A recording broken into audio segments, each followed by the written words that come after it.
I didn't know that I could actually be strong enough without it. Jessica Simpson was a fixture in Hollywood for years. Is this chicken what I have, or is this fish? I know it's tuna, but it says chicken. Until she mysteriously fell out of the spotlight. I've been criticized and it hurts. And for years, people have wondered what happened. Drinking too much. I needed to own it.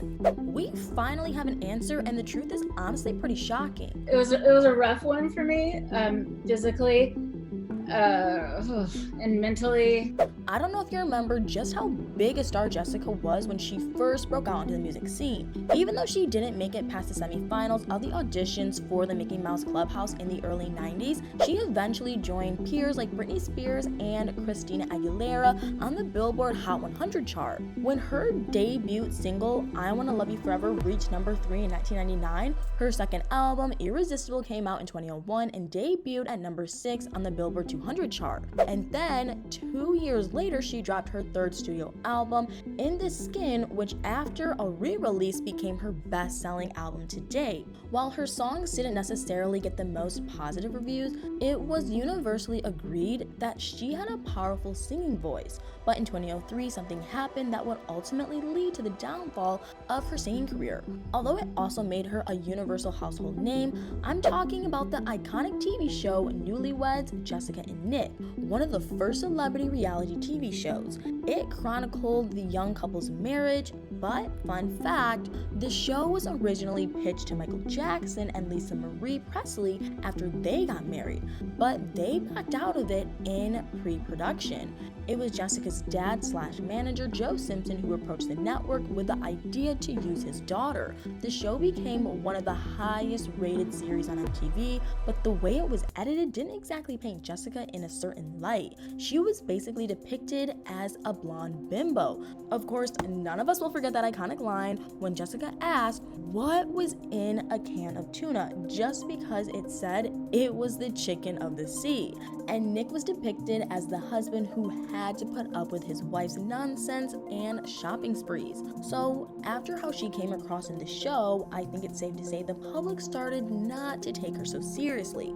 She and Nick reportedly had a lot of fights off screen too. I mean, it must have been tough having cameras around all the time. Nick once told Rolling Stone that he and Jessica had a hard time living a normal life even when the cameras weren't rolling. Apparently they began playing these parts even when they were by themselves, and that it became a really blurred line. There was a question about what truly was their reality.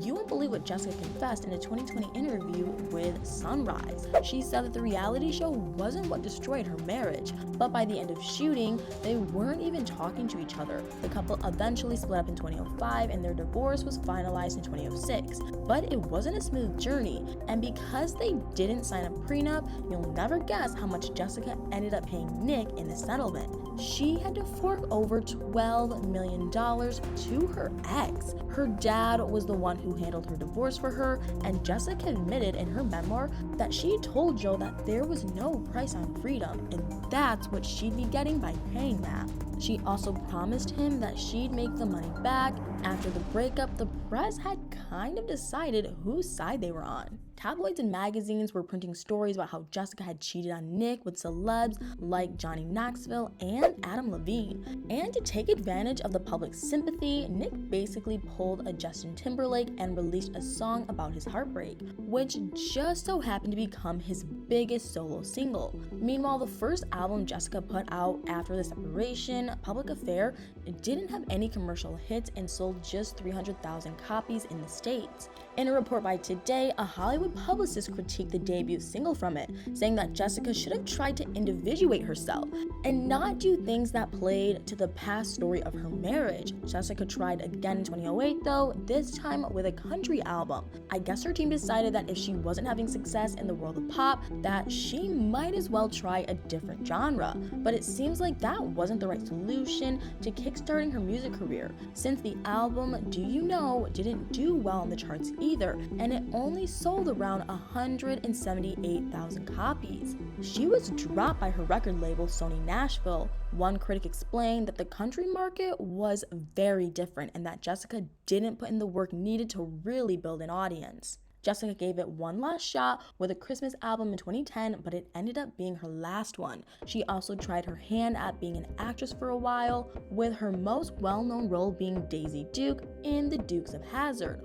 While that movie did okay commercially, it and all her other film projects received terrible reviews. Not one of the movies that she starred in scored higher than 20% on RottenTomatoes.com critic scores. I think we can all agree that by the beginning of the 2010s, Jessica wasn't making a splash in the entertainment industry anymore.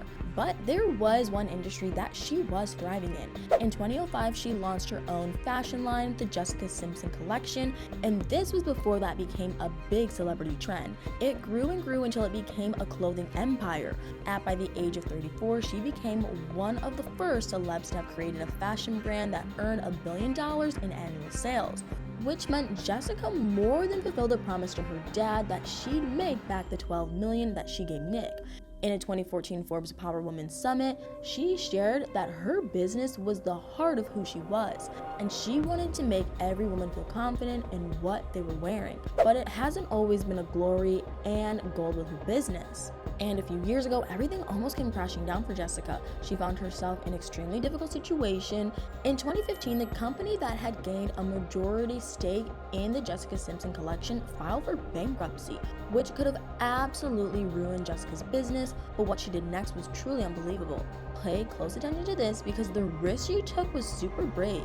In 2019, Jessica's $65 million bid for the company's ownership stake was approved by a bankruptcy judge. During an interview with Forbes magazine, she revealed that it was a journey, but she never lost faith in herself. She went on to say that she knew that it'd be okay, even if she drained her bank accounts and didn't have a working credit card. She chose to invest it all in herself for her children's future, and the gigantic risk seemingly worked out for her. Jessica also admitted that it opened up so many doors and people wanting to work with them because it was like a powerhouse female-led brand. And for the other parts of her life, well, like anyone, it's been filled with ups and downs. After Nick, she kissed a few celebrity frogs before ending up with retired NFL player Eric Johnson. They got married and have 3 kids together. She had some controversy in her life too. Several years ago, the media began to suspect that maybe she had a drinking problem.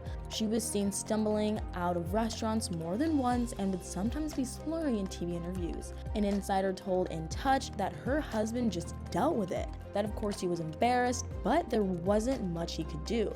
Apparently, Jessica could really be stubborn, and if she didn't want to do something, no one could make her. In her 2020 memoir, Open Book, she talked honestly about her struggle with her drinking problem and how after blacking out on Halloween, she knew it was finally time to get the help she needed. In 2022, she posted on Instagram celebrating 5 years of being sober with the launch of the audiobook version of her memoir.